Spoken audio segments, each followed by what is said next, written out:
This is Amy for Sports Centred. I'm delighted to be joined by Adam Smith. Adam, how are you doing? I'm good, Amy. I'm very good. Another great night on the road. Been a busy week. We had AJ on Monday. Great press conference in London. Katie Taylor in Dublin yesterday. Very, very excited about Croke Park, and the show went on here, which is great. It's wonderful for the fighters, especially the fighters deep on the card, to get their opportunity to keep their careers going, their momentum, to get paid.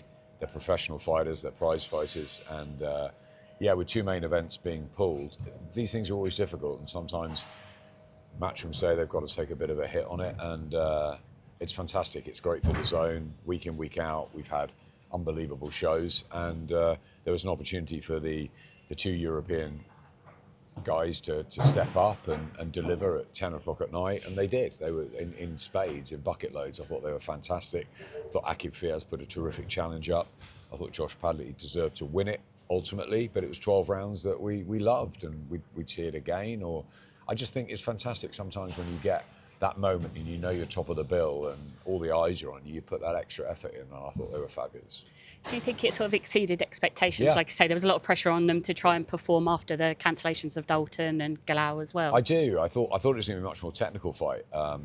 Josh was very confident that he'd stop Akib, and I think that Akib Fiaz with Jamie Moore and Nigel Travers, they're serious teams, and I knew that he'd be ready to go. I thought he was very aggressive at times. I thought he was closing the gaps well, not quite delivering the clean shots for me. I thought he won some rounds, but I thought especially with the point taken off, that Padley deserved it. But yeah, as a fight, I think if you look back, I think rounds 3, 4 and 5 as a sort of mini fight were just extraordinary. And then there was some dips in the action. There was 1 or 2 messy rounds. Of course, the low blows and the head clash and the sort of cut late to Josh. But it got a bit scrappy, but it was a very, very entertaining 12-round watch, and more than made up for main event status. And yeah, we've seen some unbelievable fights in this building, and that will go down as another great one. So yeah, I think Eddie should be really proud of himself tonight. They put the show on, they kept it going.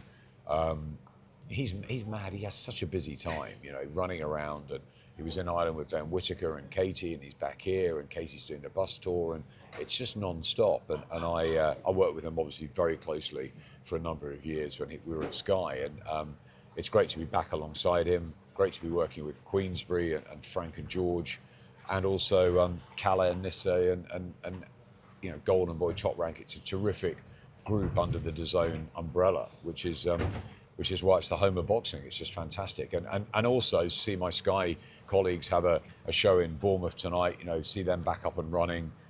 Competition with Zufar and with MVP is great. Great for the sport, great for the fans, fantastic for the fighters getting opportunities to box regularly and make money. Like you mentioned, it's so important that the card stayed on as well for people like Ed Hardy and Chris Malunda as well, getting their opportunities as well. Ed Hardy, I'm a big soft spot for Ed Hardy. I worked with him when I was working with Izzy Asif at GBM, and Sonny said to me, Ed Hardy's a guy you need to watch out for, and I got to know him, and I spent some time at the farm, and he's just a really lovely guy and a wonderful family, and he's got the farming community behind him. He turned up in a tractor to one of his fights at the Eco Power Stadium, and he's just a nice guy, and it just goes to show that nice guys can do well as well. He's got a very exciting style. Another knockout tonight, late on. Bit scrappy at times, just needs to use his jab more. I mean, I'm quite a harsh critic on Ed because we're pretty close. I want to be at the Margrange farm in the farm shop because there's some great produce, and I know he'll be back out there at 8 o'clock tomorrow morning because that's what he does every day of his life. And great performances, obviously. Leo Atang, potentially slightly early stoppage. Adam Acker went the distance as well, so good to see Adam get some rounds in as well. Yeah, I mean, Leo's a star. He's wonderful. The maturity he's got for a 19-year-old. He won the under-19s, and 7 fights into a professional career, he looks like a whole different beast. He's fantastic. He's got a great team around him. He's a lovely guy out of the ring. He ticks all the boxes in terms of how he looks, how he speaks, and how he fights. Sky's the limit for Leo Tang. Yeah, people going on about the stoppage. I mean, I haven't got a big problem with it. I think the guy would have been knocked out. Inevitable. Again, like everyone went on about the Rico stoppage, and yes, it was early and the bell came and all that, but ultimately, I think Usyk would have stopped him if there were a few more seconds or the 12th round. So, Rico it was an amazing performance, and I think people should look at that, what he did and brought to the table. And for Leo Tang, he did what he needed to do tonight, and yeah, it was a bit early, but I think referees are getting a lot of spotlight on them at the moment, and ultimately they are there for the health and safety of the fighters, and I'd rather a fight stop too early than too late. So yeah, I haven't got a problem with that really. And Adam Maka, I spoke to him afterwards. He was very disappointed he didn't get the stoppage, and I said, look, you're 19 years old. These guys and TMA, 19. They've got so much time ahead of them. They need to learn the business. Of course, he wanted to keep his 100% knockout ratio, but that's pressure. Leo lost his, and it's a good thing to lose. You don't want that. You want to get your first knockout. That's what is important. And sometimes it takes time when you're fighting journeymen. Some of these guys have got them so much that they think it's what happens every time. It's not. And when they get to a level, I'll tell you what they need to do. They need to take inspiration from one of the greatest fighters of all time that was here tonight, Marco Antonio Barrera. How many of his fights and how many of Floyd Mayweather's went 12 rounds when they're at elite level? You have to learn to pace yourself and get the rounds of education. And Adam Maka, at a much more junior level, got that tonight. It was a good job done, and rounds in the bank are much more important than early knockouts. No. And you mentioned obviously being at Croke Park for Katie Taylor's announcement. She's obviously done so much for women's boxing. She's paved the way for women now like TMA 8. And how happy are you for her that she's going to get that moment at Croke Park, and how incredible is it? Katie's my friend first and foremost, and we as broadcasters, it's hard, right? We shouldn't get too close to fighters. I was very, very close to Ricky Hatton. I'm very, very close to Katie Taylor. I've been on holiday with her. She knows my family well. They'll all be going to Croke Park. It's an event like no other. She deserves it. She has been a trailblazer. She has been a pioneer. She is the biggest and best athlete that Ireland have ever had. I just think she's phenomenal. What she's done for women. I've got 2 daughters, and I just want them to look at her, and they do. They look at Katie and they know that anything's possible, and I think that's what she's done, and to dress up as a boy at the beginning, to win so many accolades as an amateur. I was there at the Olympics where she fought Tasha Jonas, one of the best atmospheres I've ever been involved in. I was obviously there at the beginning of her professional career when we all took a chance at Sky. I mentored Savannah Marshall for 4 years before that, so I was a massive advocate of women's boxing. And yeah, look at it, Tasha Jonas, look at Terry Harper, Chantel Cameron, all that brigade. And then the new lot, TMA, and it's just phenomenal. And I just think that Fran Hennessy, look at her. I mean, I remember she was a kid, and Mick was worried about her at school, and she suddenly found boxing like her brother, and look where she's gone. I think it's fantastic. And whatever you want to do, whether it's boxing or ballet or working as a financier in the city, whatever you want to do, it just goes to show, and it shows my daughters that women can do anything, and I'm very, very proud of Katie Taylor. She gets her moment on September the 5th, and we're all going to be there, and there'll be no dry eyes in the house. And she's got a fight to win, and there's an amazing opportunity for a young French woman who's unbeaten. But she'll play a part on the stage, but it is Katie Taylor's night. It's her finale, and no one is more deserving of that. And I'm telling you, 80,000 people will be there, and there'll be people outside watching on screens.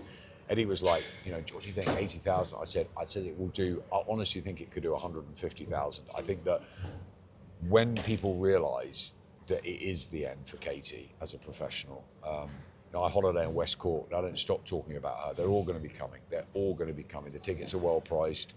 I have no doubt it's going to be a massive sellout, and I think Dublin will come to a standstill that night. And you mentioned obviously tomorrow a really special day for one of your friends, late great Ricky Hatton. How special is tomorrow going to be, but also emotional as well? Yeah, very emotional. I mean, I'm in the middle of writing a book on Ricky. I delivered the eulogy at the funeral, which is the hardest thing I've ever done. We weren't best mates. He had friends that were closer, but we were very close throughout his career.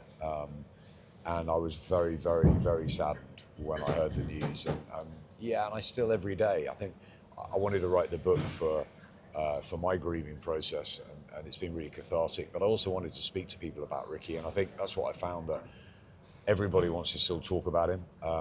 The family have had it very tough, but for example, Jack and Lola are absolutely striving now. They're doing so well in their boxing careers. I've spoken to Jennifer, I've spoken to Carol and Ray a lot, and Campbell, obviously, and it's a very tough time. But even like Stevie Bell or Jamie Moore, who's here tonight, and his friends on the estate, the Duck and Saeed and all those, they all miss him. And I think tomorrow night will be a coming together of a selection of people that loved him, because everyone loved him. And I think it will be a party. I think it will be a celebration, but I think it will be an emotional event as well. And yeah, I can't wait to see people and talk to people about, Ricky, because he was so loved, and I just wish he knew how much he was loved, because yeah, it was so much fun with Ricky Hatton, and I miss him every day. And do you think, obviously, tomorrow it's a good chance, again, to highlight the importance of sort of speaking out with mental health and being able to have those difficult conversations as well? Yeah, massively. I've struggled with my mental health, my physical health, and yeah, what Tyson Fury's done, what Ricky Hatton's done to throw light on, on depression, on anxiety, especially I think for men. I think men don't talk properly, and since my cancer, my mates talk a lot more openly, and I think that's really important. So, yeah, I think it's great. I think Ricky would have wanted that. The foundation was set up by him, and we're going to take it from strength to strength. It's really going to help people. Campbell's going to be heavily involved, and Campbell went through not only losing his dad, but he lost other friends last year. So it's really tough, and yeah, you just want people to be happy on the inside as well as the outside, and it's hard. Mental health is a big thing, so yeah, any help we can do to throw light on it is great, and talking is the best way. So I think remembering Ricky and remembering sort of the great times, but also what happened last year and how sad that was is important. And yeah, Ricky's legacy will forever live. But I think that the foundation and the importance of throwing a light on mental health is what Ricky would have wanted, and I'm glad that we're doing it. I'm glad that we're all getting together tomorrow night, and it's not the only thing. There's a big football match planned in September. Darren Barker is doing an incredible adventure with cycling and swimming the Channel, and yeah, I think it's important that we keep doing stuff for Ricky and for the family. And I had an exchange of messages with Jenna today, Matthew's partner, and I said to her, I'll always be there for Jack and Lola, and I think it's really important that we throw our arms around them for Ricky and for our own grieving process. No, thank you so much for your time, Adam. No problem.